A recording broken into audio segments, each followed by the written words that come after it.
The heaviest thing at my family's Thanksgiving table was never the turkey. It was the silence directed at me. My brother, Julian, held court at the head of the table, captivating our entire family with a flashy demo of his new AI app as they applauded a ridiculously generic piece of advice from his AI life coach. I was just a ghost at the feast, a footnote in my own family's story. But my 80-year-old grandmother, Beatrice, saw right through the performance. And with a single perfectly timed question about where his company's data lived, she was about to burn his entire carefully crafted empire to the ground, proving that the quietest person in the room is often the most powerful. Before I dive into my story, I'd really appreciate it if you could let me know where you're watching from in the comments. And if you'd consider subscribing to my channel, it would mean the world to me and help me keep sharing more stories like this. Thank you so much for being here. My name is Nora, and I've always believed the heaviest thing at my family's Thanksgiving table was never the turkey. It was the silence directed squarely at me. The air in my parents' dining room was thick with the scent of roast turkey and my mother's pumpkin pie, layered with a tension so familiar it felt like part of the holiday tradition. My brother, Julian, sat at the head of the table, a position he assumed not by assignment but by sheer force of personality.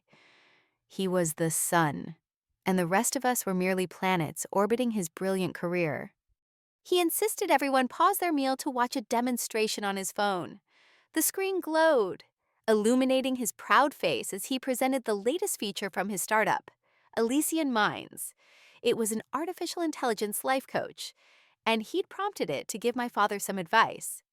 The synthesized voice delivered a piece of generic wisdom so bland it could have come from a fortune cookie, yet the table erupted in applause. My parents beamed, my aunt praised his genius, and they all acted as if they had just witnessed a miracle. I watched the performance from my seat, feeling less like a family member and more like a ghost at the feast. My work building and maintaining the massive unseen server infrastructures that power a significant portion of the internet was too complex and unglamorous to explain. It couldn't be showcased in a flashy demo. So I just pushed a piece of overcooked carrot around my plate with my fork, the small scraping sound lost in the chorus of admiration for Julian. As the main course was cleared, the inevitable question began its journey around the table. "So, how is work going?" When it was Julian's turn, he straightened his designer shirt, took a deliberate sip of wine, and launched into his well-rehearsed speech about innovation and vision. He spoke of changing the world, one algorithm at a time, his gestures grand, his voice filled with the certainty of someone who had never known a moment of self-doubt. He concluded with a pointed look in my direction. Frankly, not everyone is born to be on the front lines of the tech revolution. It takes a certain kind of creative fire. My Aunt Carol, always the peacemaker, tried to include me. "Nora does that computer stuff too, right?" Julian let out a short, dry laugh that scraped against my nerves. "Oh, Nora's work is vital, I'm sure," he said, his tone dripping with condescension. "It's like being a very dedicated janitor for the internet. Someone has to keep the lights on so the real creators can work." A few people chuckled uncomfortably as the heat crawled up my neck, a familiar burn of humiliation. I felt my hand under the table clench the linen napkin so tightly my knuckles turned white. At that exact moment, my phone vibrated silently in my lap. The screen lit up with an urgent system alert from my company, Cascade Data Solutions. It was a final readiness check for a massive new client integration scheduled for midnight, a project my team had been working on for months. I quickly silenced the screen, the weight of my real work feeling a million miles away from this suffocating room. As dessert was served, Julian was at the peak of his performance, describing the massive product launch Elysian Minds had planned for Black Friday. He promised the event would break the internet and secure his promotion to vice president. He was so caught up in his own narrative that he barely noticed when my grandmother, Beatrice, spoke for the first time all evening. She'd been watching everyone with sharp, intelligent eyes from her end of the table. Elysian Minds, What a poetic name, she said, her voice clear and calm. All that data from millions of users. Where will it all live? Dear, it must need a very strong and reliable home. Julian waved a dismissive hand, annoyed by the interruption. Oh, Grandma. The operations team handles that. They signed a contract with some top-tier data infrastructure company. The best, obviously. He didn't even know the name of the partner that was critical to the biggest launch of his career. Across the table, I saw Beatrice's eyes meet mine. She slowly lifted her hand and gently tapped her index finger against her water glass. It was a small, almost imperceptible gesture, a silent signal we had agreed upon years ago. It meant the moment was coming. My heart began to beat a little faster as I took a slow, deep breath, the scent of cinnamon from the apple pie suddenly sharp in my senses. Beatrice took a thoughtful sip of her water. How interesting. An old woman's memory is so poor. I can never keep track of these new companies. Nora, dear, didn't you mention a new client recently with a rather poetic name? Something about a waterfall? Julian laughed out loud, a booming sound of disbelief. Grandma, there are hundreds of data companies out there. The odds of that are… He trailed off as I finally spoke. My voice was quiet, but it cut through the room's chatter with the precision of a surgeon's scalpel. The company is called Cascade Data Solutions. It's my company. The entire Elysian Mines launch event is running on our server infrastructure. The contract was finalized on Tuesday. The sound of my uncle's fork clattering against his porcelain plate was deafening in the sudden. Absolute silence. Every head turned towards me. Julian's face, which had been flushed with pride just moments before, turned a ghastly shade of white. He fumbled for his phone, his fingers shaking as he frantically swiped through his work emails, searching for a confirmation he never bothered to read. The family stared, their expressions shifting from polite interest to utter shock, trying to reconcile the image of the internet janitor with the person who now held the foundation of the golden child's career in her hands. Julian finally looked up from his screen, his face a mask of horror and disbelief. His voice was a choked whisper. The final integration protocol. That's tonight? I simply nodded, feeling an odd sense of calm settle over me. My team is on standby. It's the largest client onboarding we've ever handled. The unspoken truth hung heavy in the air, more powerful than any accusation.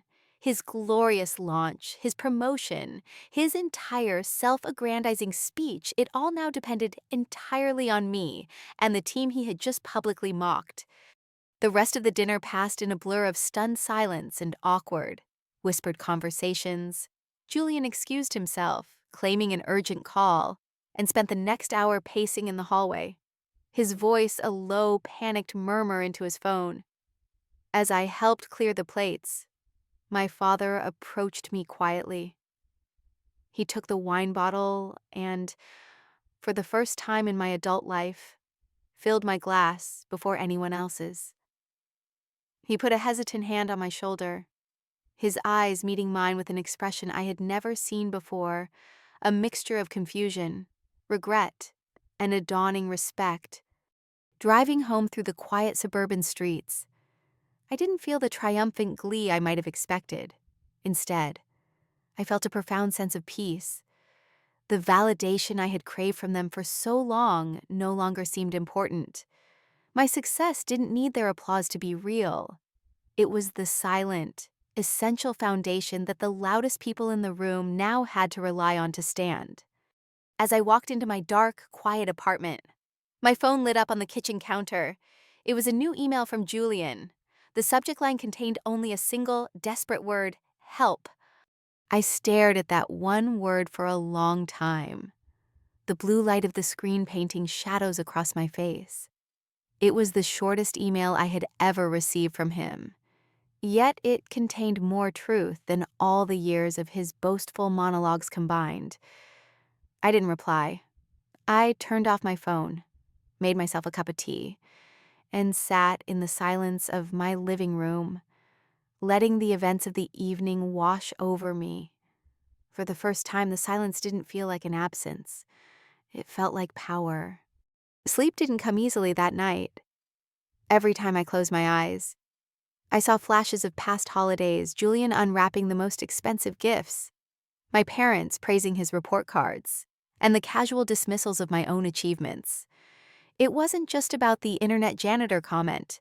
It was about a lifetime of being the supporting character in his story. But tonight, the story had finally changed. The next morning, I walked into the offices of Cascade Data Solutions feeling different. The air smelled of fresh coffee and the low hum of servers, a sound I had always found comforting. But today, it sounded like a symphony of my own making. I had built this. The feeling was a quiet, solid core of certainty inside me. I gathered my lead engineers in the main conference room, the one with a floor-to-ceiling whiteboard covered in architectural diagrams. I laid out the plan for the Elysian Mines integration, my voice steady and clear, making no mention of my personal connection to their new client. It was irrelevant. What mattered was our performance, my team, a brilliant group of people I had handpicked over the years, listened intently. They were the best in the business, and they trusted me completely. That trust felt more valuable than any familial approval. Just as the meeting wrapped up, my phone rang. It was Julian. I let it go to voicemail. A minute later, a text appeared. "Nora, please, I need to talk to you." I replied with a cool professionalism I didn't know I possessed. "I'm available for a video call with you and your technical lead at 2 p.m. Please send a calendar invite with an agenda." I would not give him the comfort of a personal, emotional conversation. This was business. The video call was a revelation. Julian appeared on screen, his usually perfect hair disheveled. The arrogant confidence was gone, replaced by a raw, nervous energy. He introduced his technical lead, a young engineer who looked terrified. I was polite and direct, asking for the specific documentation my team needed. Julian faltered, unable to answer the most basic questions about his own product's architecture. He was a salesman, a charismatic frontman. The real work, the so-called janitorial work, had been done by others, and he hadn't bothered to understand it. As my team began digging into the code Elysian Mines had provided, the situation became clear. It was a mess. The flashy demo was a facade, a thin layer of polish over a foundation riddled with technical debt and sloppy shortcuts. Julian had sold a dream that his team was not equipped to deliver, and now, my company was responsible for ensuring that dream didn't turn into a nightmare on the biggest shopping day of the year. Later that afternoon, my mother called, her voice laced with a forced cheerfulness. "Hi, darling, I just wanted to see how you were. Your father and I were just so surprised last night." She tiptoed around the issue, finally getting to her point. "Julian is under a lot of pressure. Just be nice to him. Okay, he's your brother." I felt a familiar wave of frustration. This wasn't about being nice, it was about preventing a catastrophic failure. "I'm being professional, Mom," I said, my voice flatter than I intended. "That's the best I can do." An hour later, my father called. His tone was the complete opposite, awkward and hesitant. "Nora," he started, I was looking at your company's website. It's impressive. All those clients." He stumbled through a few clumsy questions about data centers and cloud computing. It was the first time in my life he had ever shown a genuine interest in what I did. It wasn't a perfect apology, but it was a start. The weekend was a blur of intense work.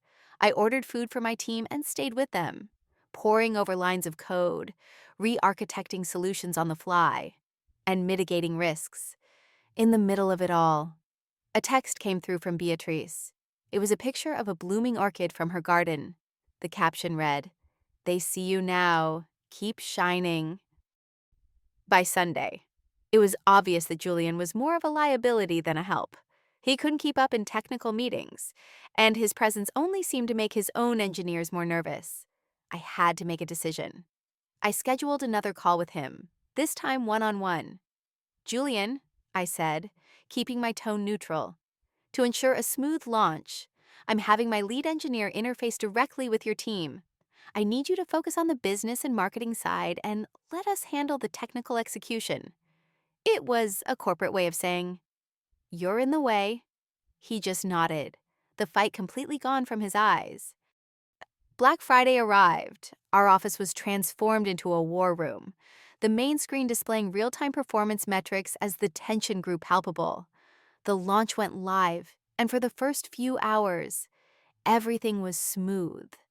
Then, an alarm blared.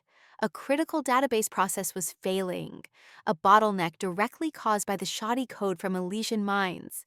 The system was slowing down, and social media was starting to light up with complaints. Panic began to creep into the room. But this was what I was built for. I pushed my chair back, walked to the main whiteboard, and started diagramming the data flow. It's not the query, it's the indexing. The cache isn't being properly invalidated, I announced, my voice cutting through the anxiety. I personally directed the fix, my fingers flying across my own keyboard, deploying a patch under the kind of pressure that would have crushed my brother. Within 15 minutes, the system stabilized. The launch was back on track, a success, not because of Julian's vision, but because of my team's gritty, meticulous, janitorial work. The next morning, an email landed in my inbox from the chief executive officer of Elysian Mines. He had no idea I was Julian's sister. He praised Cascade Data Solutions for its miraculous work and grace under pressure. And he specifically requested a call to discuss a long-term strategic partnership. I read the email 3 times, a slow, genuine smile spreading across my face. The family group chat, which had been silent since Thanksgiving, suddenly lit up. Aunt Carol posted a link to a tech article praising the Elysian Mines launch. "Look at our talented family," she wrote, with a string of star emojis, before I could decide how to respond. Julian replied to the group, "It wouldn't have been possible without Nora and her incredible team at Cascade Data Solutions. They saved the day." It was a public acknowledgement, a concession in front of the very people who had witnessed my humiliation. A few days later, Beatrice showed up at my apartment with a bottle of vintage champagne. "This is for celebrating properly," she said, giving me a hug. We sat and talked for hours, not just about the launch, but about everything. Power isn't about being the loudest person in the room, Nora, she told me, her eyes twinkling. It's about knowing that the room can't function without you. The inevitable "what now" conversation with Julian happened the following week. He came to my office, looking smaller than I'd ever seen him. He admitted everything that he'd been in over his head for years, that his career was built on charisma and hype, not substance. "I was so afraid they'd find out I was a fraud," he said, his voice barely a whisper. "And I took it out on you, because you were real. You had the skills I knew I lacked." I listened, not with pity, but with a new understanding. "Our professional relationship is one thing. Julian," I said, setting a new boundary, "we can fix the technical issues. But our personal relationship needs respect. That's not negotiable anymore." As Christmas approached, my mother called, her voice full of hope for a return to normalcy. She wanted to host a big family dinner, to put everything behind us. I hesitated, but a conversation with Beatrice convinced me to go. "You're not the same person who sat at that table a month ago," she said. "Go and see the new landscape you've created." She was right. The Christmas dinner was surreal. Julian was quiet, reserved. My relatives, who once ignored me, now peppered me with awkward but earnest questions about my work. During the meal, my uncle casually mentioned that Julian had been moved into a new role at Elysian Mines, a product liaison. He hadn't been fired, but it was a clear demotion, a shift away from the spotlight. Later, my father pulled me aside. "I'm sorry, Nora," he said, his eyes wet with unshed tears. "I was so dazzled by the show. I forgot to look at what was real. I'm so proud of you." My mother, on the other hand, was still struggling. "I just want my children to get along," she whispered to me, revealing that she still didn't fully grasp the depth of the injustice. Before the night ended, Julian found me alone in the kitchen. "I'm sorry," he said, and this time it felt real. It wasn't about the job. For everything, for all the years I made you feel small so I could feel big. I didn't say, I forgive you. I didn't need to, I just nodded. I walked away from that dinner with a final, profound realization. My worth was no longer up for debate. It was a fact, a foundational part of our family's new universe. I had the power now, and the quiet, wonderful freedom to choose what I would build with it next.